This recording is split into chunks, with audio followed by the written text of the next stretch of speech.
G'day, I'm Evan from Weber Kettle Club Australia, and today I'm going to cook some lamb ribs. What I like about lamb ribs is they're super easy to cook. You really can't get them wrong. It's just a matter of throwing a good rub on them, throwing them in the smoker, cooking them for a long time, 4 to 5 hours, and it's always a great product at the end. Alright, so we've had these trimmed up by our butcher, and basically he's just taken the top of the fat just to trim it down a little bit, trimmed up the edges, he's cleaned up the back here and just scored it so that it's got a good bite through, and they're ready to be rubbed and thrown in the smoker. I'm going to use a spray oil on the ribs just so there's enough moisture there for the rubs to stick to properly.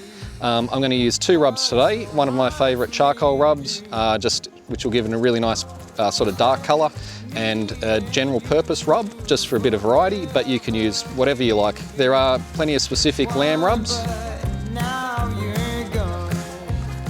Alright, so now I've got a nice coating on all of the ribs. We'll leave that on for about 10 minutes just to activate and soak in.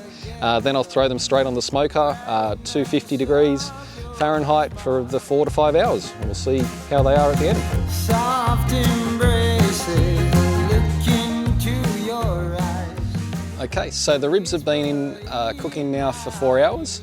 They're close to being at the end of the cook. So I'm just going to make a simple glaze that we're going to put on for the last 30 minutes of the cook. Okay, so the glaze is 2 tablespoons of maple syrup and 1 tablespoon of rice wine vinegar. Put that into a bowl, mix it up, and then just brush it on over the ribs.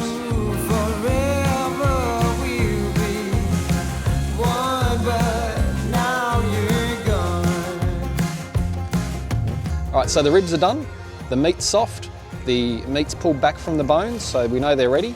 I'm going to put them into a foil pouch now just to rest for half an hour before we slice them up.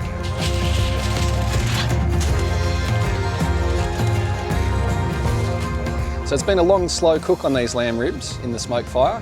They've had plenty of time to take on lots of flavour. They've shrunk back from the bone, they've puffed up, they'll be nice and tender. If you haven't tried lamb ribs before, I highly recommend giving them a go. They're super easy to do, and they are always super flavourful. Great flavour bombs. Give them a go.